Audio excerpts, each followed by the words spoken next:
प्रिय व्यूअर्स, अनुपम entertainment classes में एक बार फिर आपका स्वागत है। तो आज हम लोग हिंदी भाषा के कुछ प्रश्नों को हल करेंगे, खास करके हिंदी साहित्य इतिहास। देखिए, पहला प्रश्न है, गहना एक कनक ते गहना इन मोह भावन दूजा। तो इसमें देखिए कबीर का है कि गहना एक कनक ते गहना इन मोह भावन दूजा।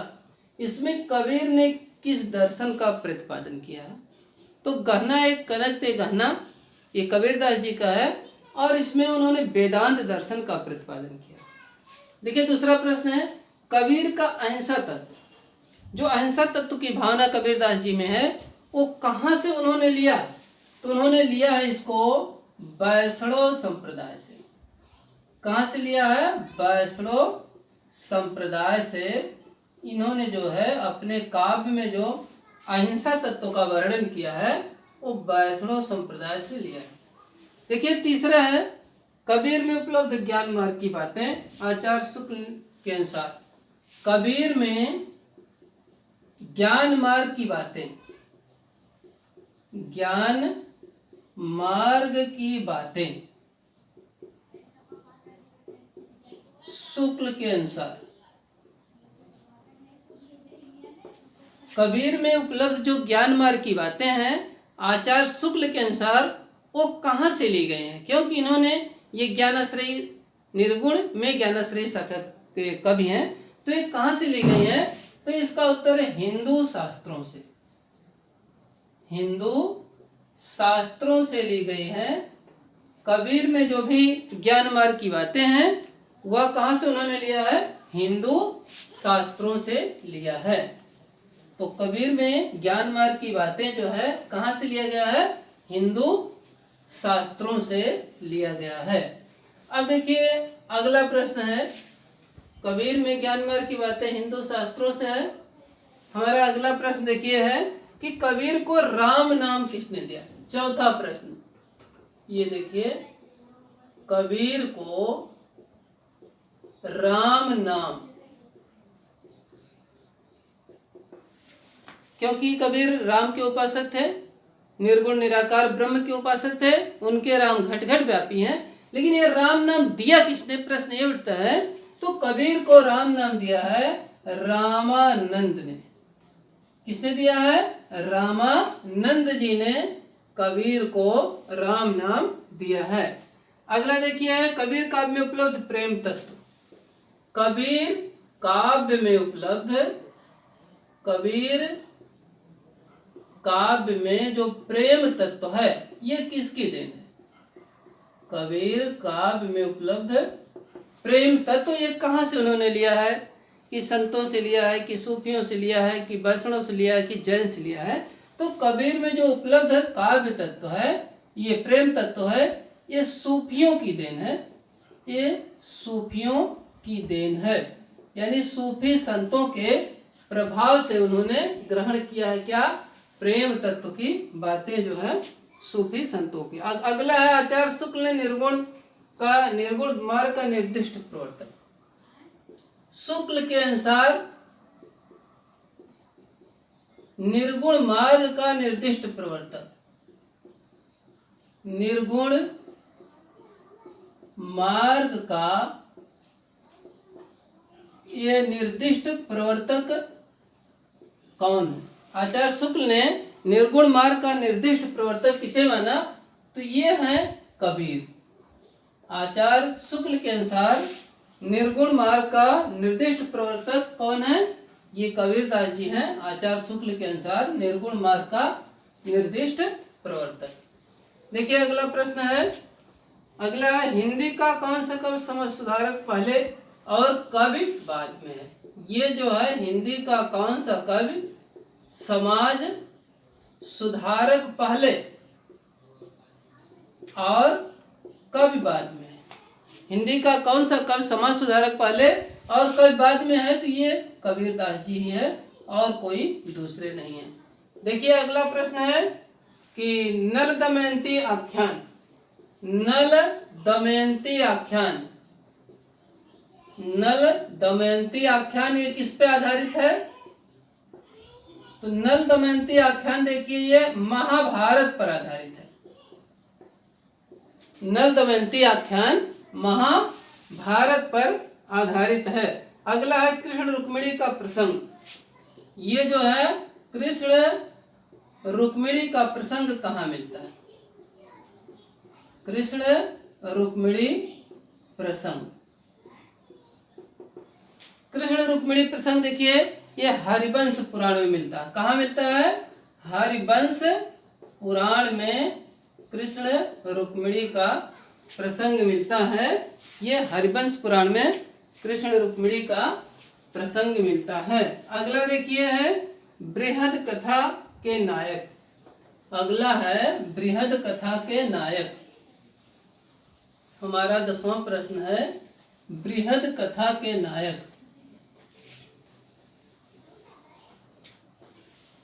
10वां देखिए बृहद कथा के नायक कौन है? बृहद कथा के नायक देखिए नरवाहन। कौन है?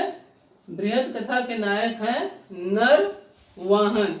अगला प्रश्न देखिए है अवधी भाषा का प्रथम महाकाव्य। महत्वपूर्ण प्रश्न दोहराया जाता है। अवधी भाषा का प्रथम महाकाव्य। ये अवधी भाषा का प्रथम महाकाव्य देखिए पद्मावत। कौन सा है? पद्मावत। इसकी रचना कब हुई थी? 1540 ईस्वी में पद्मावत की रचना हुई थी। ये जो ठेठ अवधी में लिखा गया है पद्मावत। अगला देख लीजिए है कि सूफी शब्द की उत्पत्ति।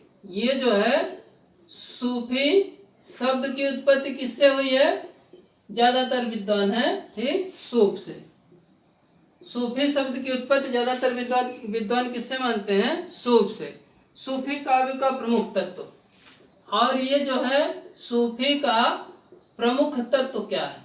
सूफी काव्य का प्रमुख तत्व तो देख लीजिए सूफी का प्रमुख तत्व है ज्ञान की बातें। मतलब ज्ञान है सूफी तत्व का, सूफी काव्य का प्रमुख तत्व। अब देखिए अगला है सूफी मत में ईश्वर की कल्पना। सूफी मत में ईश्वर की कल्पना की गई है। ईश्वर की कल्पना किसमें की गई है? ये देखिए सूफी मत में ईश्वर की कल्पना पद के रूप में की गई है। ईश्वर की कल्पना सूफी में जो है पद के रूप में की गई है। अगला देखिए डॉक्टर नगेंद्र ने प्रेमाख्यान परंपरा का प्रथम ग्रंथ माना। डॉक्टर नगेंद्र ने प्रेमाख्यान परंपरा का प्रथम ग्रंथ किसे माना? तो डॉक्टर नगेंद्र ने प्रेमाख्यान परंपरा का प्रथम ग्रंथ देखिए इन्होंने माना है हंसावली को। किसने माना है? हंसावली को डॉक्टर नगेंद्र ने प्रेमाख्यान परंपरा का प्रथम ग्रंथ माना है। ये असाइयत की रचना है। किसकी रचना है? असाइयत की। देखिए अगला प्रश्न है आचार्य शुक्ल ने किसे माना? आचार्य शुक्ल ने माना है मृगावती को। ये कुतुबुन की मृगावती को आचार्य शुक्ल ने प्रेमाख्यान परंपरा का प्रथम ग्रंथ माना है। अगर आगे हम बढ़े कि हजारी प्रसाद द्विवेदी ने किसे माना है, तो हजारी प्रसाद द्विवेदी ने माना है, हजारी प्रसाद द्विवेदी ने किसे माना है? सत्यवती कथा को। सत्यवती कथा को प्रेमाख्यान परंपरा का प्रथम ग्रंथ माना है। किसने? हजारी प्रसाद द्विवेदी ने। प्रेमचंद ने मृगावती को, नगेंद्र ने हंसावली को। अगला देख लीजिए चंदायन। चंदायन किसकी कृति है? तो चंदायन देखिए ये मुल्ला दाऊद जी की है। किसकी है? मुल्ला दाऊद की कृति है। कौन? चंदायन। चंदायन जो है मुल्ला दाऊद की कृति है। अगला प्रश्न देखिए है चंदायन को याद रखिएगा, मुल्ला दाऊद की कृति है चंदायन। और अगला प्रश्न देख लीजिए 19वां है। अगला प्रश्न मधुमालती। मधुमालती ये किसकी है? ये मंझन जी की है। किसकी है? मंझन की मधुमालती है। तो याद रखेंगे मधुमालती मंझन की है। ज्ञान दीप देखिए ये भी पुस्तक है ज्ञान दीप। इसको भी याद कर लीजिए, शेख नबी की है। किसकी है? शेख नबी की ज्ञान दीप है। अगला देखिए, माधवानल काम कंदला। माधवानल काम कंदला, ये देखिए गणपति जी की। किसकी है? गणपति की है। माधवानल काम कंदला गणपति जी की है। अब देखिए अगला प्रश्न है, रूप मंजरी। रूप मंजरी ये है नंद दास की। नंद दास के बारे में एक कथन प्रसिद्ध है, और कब गढ़िया और नंददास जड़िया। और कब गढ़िया और नंददास जड़िया, ये जो है इनका जो है किसका है? नंददास जी का रूप मंजरी। अगला देख लीजिए, ये है छिताई वार्ता। ये है नारायण दास जी का। किसका है? नारायण दास का है छिताई वार्ता। अगला देख लीजिए, गणपत रचित माधवानल काम कंदला की भाषा। ये जो है माधवानल काम कंदला की भाषा क्या है? माधवानल काम कंदला की भाषा देखिए राजस्थानी। क्या है? राजस्थानी है। माधवानल काम कंदला की भाषा राजस्थानी है, गणपत रचित है।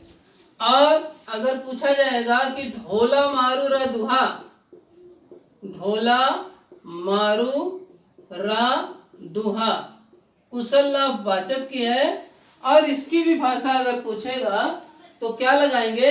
इसकी भी भाषा हम लोग राजस्थानी ही लगाएंगे। इसकी भाषा क्या लगाएंगे? राजस्थानी लगाएंगे। अगला देखिए, मधुमालती का नायक। मधुमालती का नायक ये मंझन की रचना है। इसका नायक है मनोहर। कौन है? मनोहर। मधुमालती का नायक है मनोहर, मंझन की रचना है। सत्यवती कथा का नायक है। सत्यवती कथा का नायक यह है ऋतुपर्ण। ऋतुपर्ण है। सत्यवती कथा का नायक कौन है? ऋतुपर्ण सत्यवती कथा का नायक है। अब देखिए अगला प्रश्न है, सत्यवती कथा का नायक ऋतुपर्ण है। अगला चित्रावली का नायक, ये जो है चित्रावली। चित्रावली का नायक कौन है? ये देखिए चित्रावली का नायक है सुजान। चित्रावली के नायक का नाम है सुजान। ज्ञानदीप की नायिका, ज्ञानदीप की नायिका, ज्ञानदीप की नायिका है देवयानी। कौन है? ज्ञानदीप की नायिका देखिए देवयानी है। अगला देखिए प्रश्न है कि लैला मजनू के कथानक को प्रेमाख्यान परंपरा प्रस्तुत करने का श्रेय। लैला मजनू के कथानक को प्रेमाख्यान परंपरा में प्रस्तुत करने का श्रेय, लैला मजनू को प्रेमाख्यान में किसने प्रस्तुत किया? प्रेमाख्यान की परंपरा में प्रस्तुत करने का श्रेय देखिए किसको है? जान कवि को है। जान कवि ने लैला मजनू को प्रेमाख्यान की काव्य परंपरा में प्रस्तुत किया है। जान कवि ने लैला मजनू को प्रेमाख्यान की परंपरा में प्रस्तुत किया है, जान कवि ने। अगला देखिए, जायसी ने जब पद्मावत लिखा तो दिल्ली पर किसका शासन था? जायसी ने पद्मावत,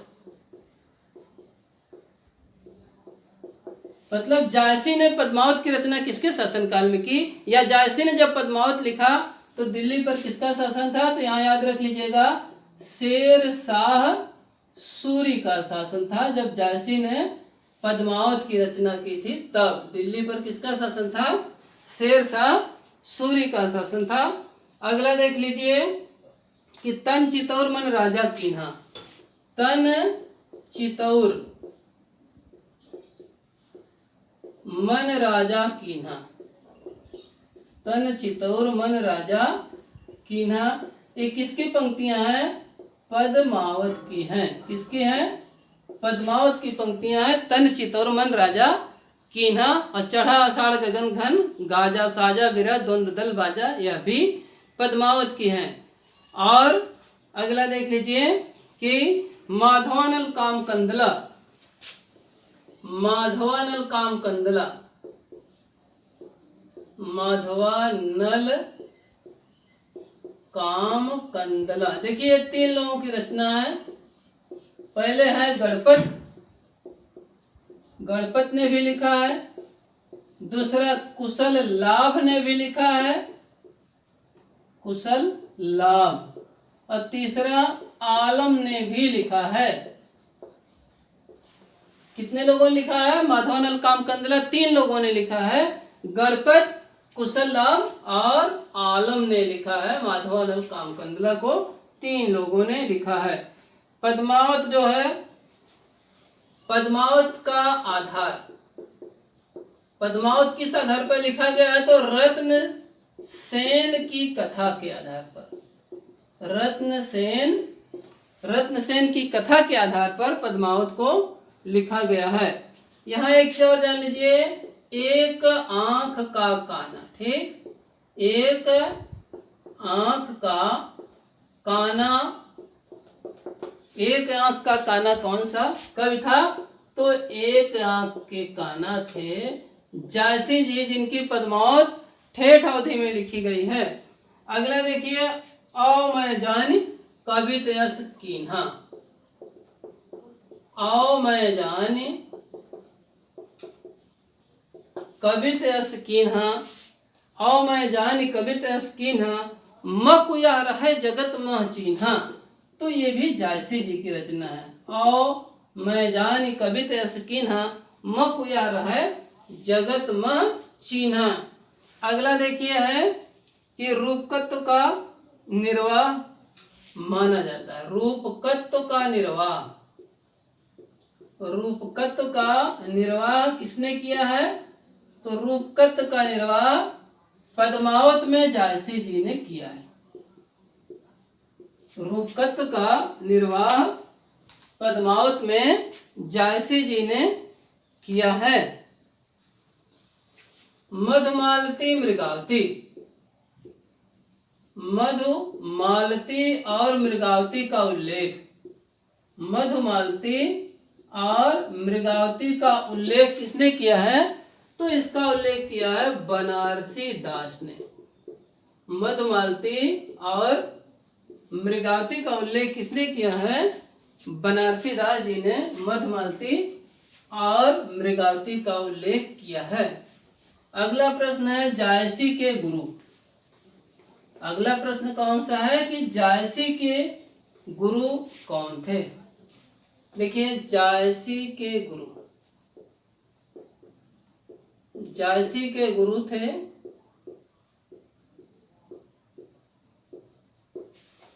जायसी के गुरु का देखिए उल्लेख मिलता है शेख मोहिदी के रूप में। शेख मोहिदी, जायसी के गुरु शेख मोहिदी थे। अगला देखिए है प्रश्न, आखिरी कलाम किसका वर्णन है? आखिरी कलाम, आखिरी कलाम किसकी रचना है? ये जो है जायसी जी की है, लेकिन इसमें बाबर का वर्णन उन्होंने किया है। किसका वर्णन किया है? बाबर का वर्णन किया है। रत्नसेन जो है, रत्नसेन, रत्नसेन कहाँ के राजा थे? ये चित्तौड़ के राजा थे। रत्नसेन चित्तौड़ के राजा थे। अगला है प्रेम गाथा का प्रौढ़ ग्रंथ कौन सा है? प्रेम गाथा का प्रौढ़ ग्रंथ, प्रेम गाथा का प्रौढ़ ग्रंथ। आचार्य शुक्ल ने प्रेम गाथा का प्रौढ़ ग्रंथ किसे माना? तो उन्होंने पद्मावत को आचार्य शुक्ल ने प्रेम गाथा का प्रौढ़ ग्रंथ माना है। अगला देखिए क्या है कि उस्मान की चित्रावली में प्रशंसा है। जो चित्रावली है ये उस्मान, किसने लिखा है? उस्मान ने लिखा। ये कह रहा है कि किस राजा की प्रशंसा है? तो उस्मान की चित्रावली में जहांगीर की प्रशंसा है। किसकी प्रशंसा है? जहांगीर की प्रशंसा है। अगला देख लीजिए कि चित्रावली कहाँ की राजकुमारी थी। ये जो चित्रावली थी ये कहाँ की राजकुमारी थी? तो ये रूपनगर की राजकुमारी थी। कहाँ की? रूपनगर की राजकुमारी थी चित्रावली। अगला देखिए प्रश्न है कि जायसी ने पद्मावत में कितने अर्धालियों के बाद दोहा मिलता है? जायसी के पद्मावत में कितने अर्धालियों के बाद दोहा मिलता है? तो जायसी के पद्मावत में सात अर्धालियों के बाद दोहा मिलता है। 7 अर्धालियों के बाद क्या मिलता है? दोहा मिलता है। के बाद दोहा मिलता है। जायसी के पद्मावत में 7 अर्धालियों के बाद दोहा मिलता है। अगला देखिए पद्मावत में 12 मासा का प्रारंभ, इसमें जो है प्रारंभ किस महीने से होता है? तो पद्मावत में जो 12 मासा का प्रारंभ है सभी लोग जानते हैं आषाढ़ से होता है। वही चढ़ा आषाढ़ गगन घन गाजा, साजा बिरह द्वंद दल बाजा। हंस जवाहिर, ये देखिए हंस जवाहिर किसकी रचना है? हंस जवाहिर एक कासिम शाह की रचना है। किसकी? कासिम शाह की रचना है। हंस जवाहिर कासिम शाह की रचना है। नूर मोहम्मद की कौन सी रचना आध्यात्मिक है? नूर मोहम्मद की। अगला प्रश्न है देखिए 48वां हमारा कि नूर मोहम्मद की कौन सी रचना आध्यात्मिक है? नूर मोहम्मद की कौन सी रचना आध्यात्मिक है? अगला प्रश्न है 48वां देखिए नूर मोहम्मद की कौन सी रचना आध्यात्मिक है? तो इसका नाम है अनुराग बांसुरी। अनुराग बांसुरी जो है नूर मोहम्मद जी की है और एक ऐसी है आध्यात्मिक रचना है अनुराग बांसुरी नूर मोहम्मद की। सूफी का एकमात्र हिंदू कवि, सूफी का एकमात्र हिंदू कवि, सूफी का एकमात्र हिंदू कवि कौन थे? सूरदास पंजाबी जी थे। सूरदास पंजाबी सूफी के एकमात्र हिंदू कवि थे। सूरदास पंजाबी सूफी के एकमात्र। हंसावली की नायिका, हंसावली की नायिका, हंसावली की जो नायिका है ये कहाँ की राजकुमारी थी? पाटन की राजकुमारी थी। कहाँ की? पाटन की राजकुमारी थी हंसावली की नायिका। देखिए कामदेव की स्तुति है। कामदेव की स्तुति किस ग्रंथ में है? कामदेव की स्तुति है माधवानल काम कंदला में। किसमें है? माधवानल काम कंदला में। माधवानल काम कंदला पुस्तक में कामदेव की स्तुति है। और बता दिया गया पद्मावत का रचना काल 1540 ईस्वी में है। सूफी प्रेमाख्यान का परंपरा का प्रमुख रस, ये जो सूफी प्रेमाख्यान काव्य परंपरा है सूफी, इसका रस क्या है? सीधी सी बात है, इसका रस है श्रृंगार। सूफी प्रेमाख्यान काव्य परंपरा का प्रमुख रस श्रृंगार है। अब देखिए गुरु, सूफियों ने गुरु को क्या कहा? सूफियों ने गुरु को क्या कहा? तो सूफियों ने गुरु को पीर कहा। सूफियों ने गुरु को क्या कहा है? सूफियों ने गुरु को पीर कहा है। जायसी ने पद्मावत में, जायसी ने पद्मावत में अपने किस गुरु का उल्लेख किया है? जायसी ने पद्मावत में किस गुरु का उल्लेख किया है?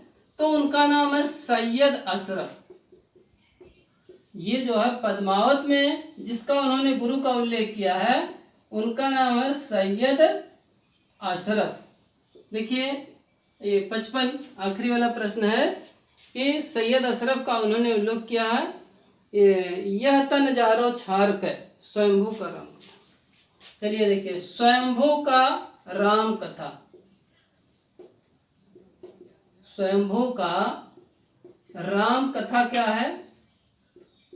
उसका नाम है पौमचर्यु। स्वयंभू के राम कथा का क्या नाम है? पौमचर्यु। तो जैसे यह तंजारो छार के, ये किसका है? ये जायसी जी का है। तो ये जो है प्रसन्न राघव जयदेव का है, उत्तर रामचरित भवभूत का है। तो आज चैनल को लाइक और सब्सक्राइब अवश्य करें। बहुत बहुत धन्यवाद।